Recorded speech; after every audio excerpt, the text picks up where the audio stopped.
Hello, hello, and welcome to the weekly energy update for the week of March 8th, 2026. I'm Renee Spears, a spirit guide channeler and spiritual mentor, and I'm coming to you from beautiful Bozeman, Montana.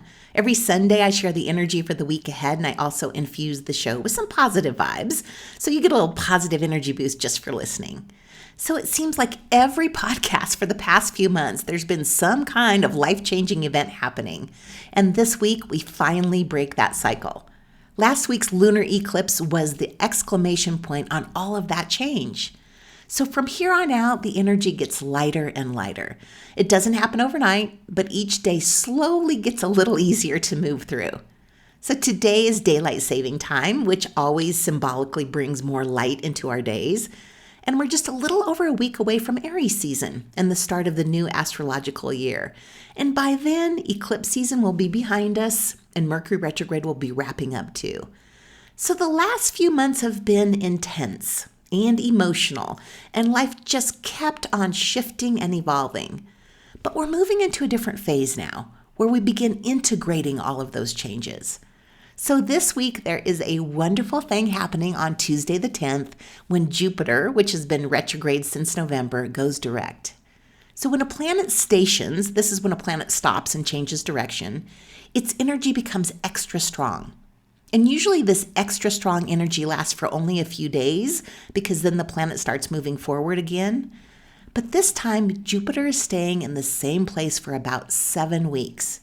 And what makes this even more special is that Jupiter is stationing at 15 degrees Cancer.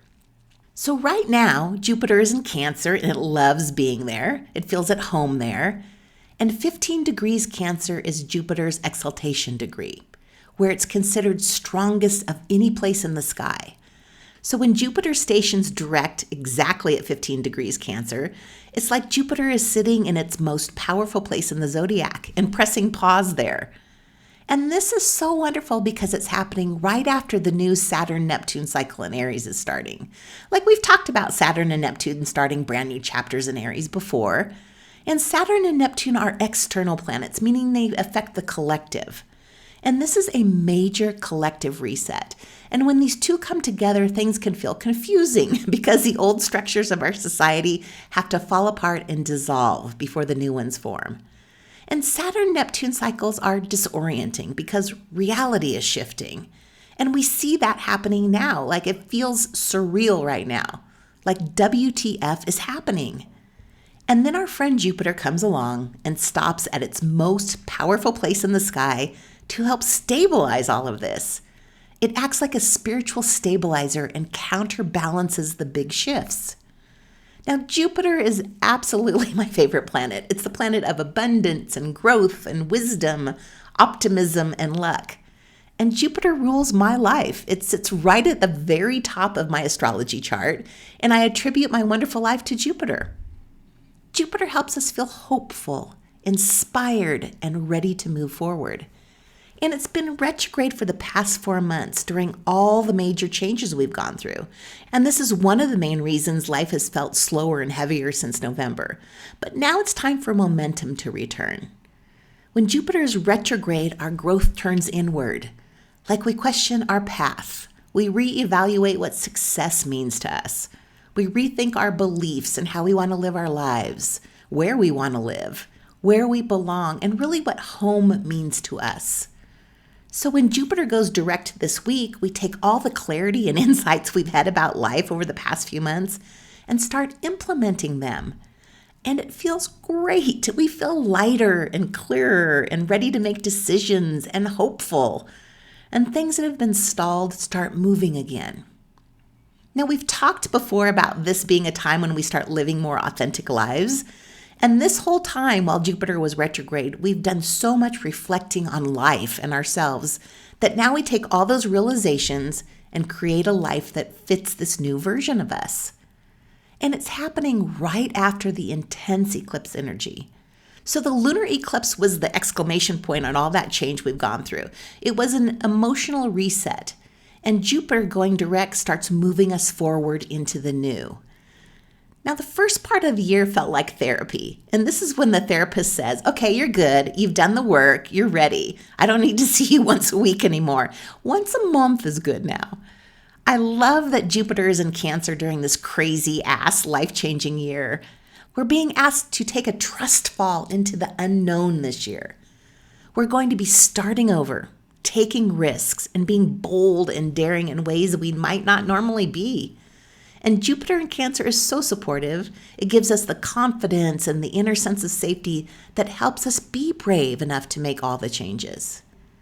Now, this is the last week of Pisces season and the end of this astrological year, and it has been a year. Oh my goodness.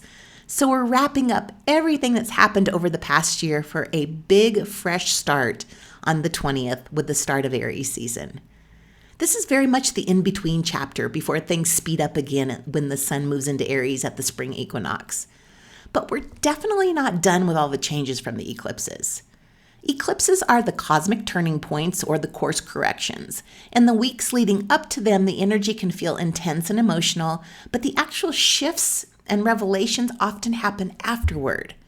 So a good way to think about it is before the eclipse, tension builds, things feel unclear or fated. During the eclipse, the energetic reset or turning point happens. And then after the eclipse, the real world changes start to show up. So the shifts from the eclipses are showing up now. And if we're looking at the bigger spiritual theme of March, it's definitely about surrender and realignment. The astrology now is pushing us to release control and move into more authentic versions of ourselves. So last week, I talked about surrender in the podcast, and then 10 minutes later, when I went to upload the podcast, the server was down, thank you, Mercury retrograde, and the podcast didn't get distributed to all the platforms for about 12 hours. So I immediately got to practice surrender. And honestly, it kind of feels like we're all getting our PhD in surrender right now. Surrender is one of the big spiritual concepts, and it's easy when things are going smoothly. But now with so much change happening, we're really getting the opportunity to practice it. And I think we sometimes think of surrender as giving up or being passive, but that's not really what it is. Surrender is more like loosening our grip on things have to unfold. It's trusting that life might be trying to move us in a different direction that we just can't fully see yet. So most of the time, surrender isn't one big dramatic moment. It's a series of small moments where we catch ourselves trying to control everything. And then we choose to relax, we breathe, and we just let things unfold. And that's the lesson here.